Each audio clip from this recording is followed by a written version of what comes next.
दोस्तों आज हम एक ऐसे केस की बात करने वाले हैं जो सिर्फ एक मर्डर नहीं बल्कि एक प्लान की हुई साजिश है। एक ऐसे इंसान की कहानी जो अपने घर वालों के लिए एक हीरो था लेकिन उसका ही घर उसकी मौत की वजह बन गया। ये कहानी है इंडियन नेवी के ऑफिसर सौरभ राजपूत की, जिसका मर्डर उसकी वाइफ मुस्कान रस्तोगी ने अपने लवर के साथ मिलकर किया। क्या थी इस मर्डर की असली वजह? क्या सौरभ को किसी चीज का अंदाजा था और कैसे इस केस का राज खुला? ये सब जानेंगे इस वीडियो में।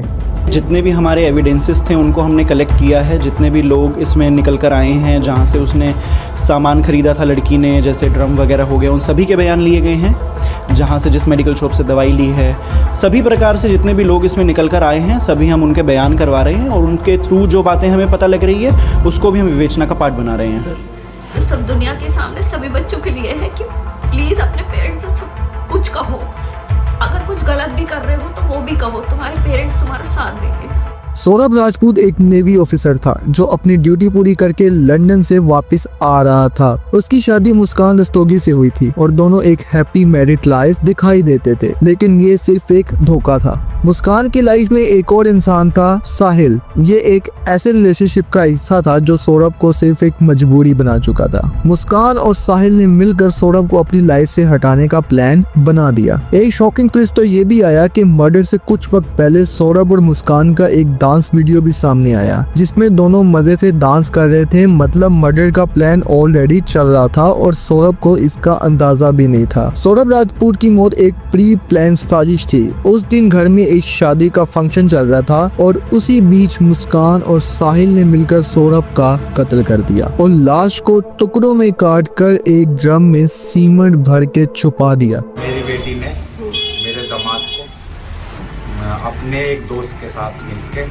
अपने ही रूम में मर्डर कर। ये सब कुछ इतना प्लान था ना कि कोई भी सोच नहीं सकता था कि ये एक नॉर्मल घर का माहौल नहीं बल्कि एक क्राइम सीन है। चाहे मौत होनी चाहिए और हो सके तो लाइव होनी चाहिए। जस्टिस चाहती हूँ उसे फांसी। सौरभ के घर वाले उसके अचानक से गायब होने पर परेशान हो गए। जब उन्होंने पुलिस को इन्फॉर्म किया तो इन्वेस्टिगेशन शुरू हुई। पुलिस ने मुस्कान और साहिल को इंटेरोगेट किया और उनकी कहानियों में गैप्स मिलने लगे। जब पुलिस ने घर की इन्वेस्टिगेशन की तब उनको एक ड्रम मिला जिसमें सीमेंट भरा था। जब उसको तोड़ा गया तो अंदर से सौरभ राजपूत की लाश के टुकड़े बरामद हुए। ये देखकर सबके होश उड़ गए। आगे ये होना चाहिए कि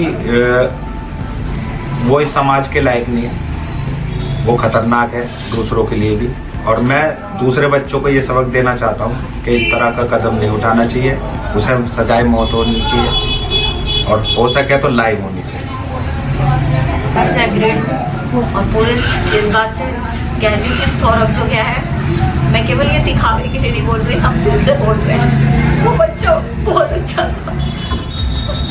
मेरा बेटा डिप्रेशन में रात से उस बच्चे के लिए, सौरभ के लिए, सुबी के लिए नहीं। भगवान सच में उसके साथ बहुत बुरा करे, बहुत बुरा।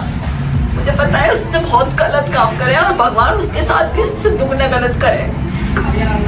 और जस्टिस चाहती हूँ उसे फांसी मिले। जब ये केस पब्लिक के सामने आया तो लोगों का गुस्सा भड़क गया। सोशल मीडिया पर #जस्टिस फॉर सौरभ ट्रेंड होने लगा। हर कोई यही कह रहा था कि एक लॉयल लड़के के साथ ऐसा कैसे हो सकता है। फिलहाल मुस्कान रस्तोगी और साहिल पुलिस की कस्टडी में है और उनका ट्रायल चल रहा है। दोनों पर मर्डर का चार्ज लगा है और उम्र कैद या सजाए मौत की सजा तक भी हो सकती है। सबसे बड़ी बात ये है कि ये सिर्फ मर्डर नहीं है बल्कि एक भरोसे का कत्ल भी है। ऐसे केसेस देखकर लगता है कि दुनिया में इंसानियत कम होती जा रही है और पैसा, लालच और धोखा लोगों के इमोशन से ज्यादा पावरफुल हो चुका है। लेकिन जो हुआ उसका इंसाफ मिलना जरूरी है।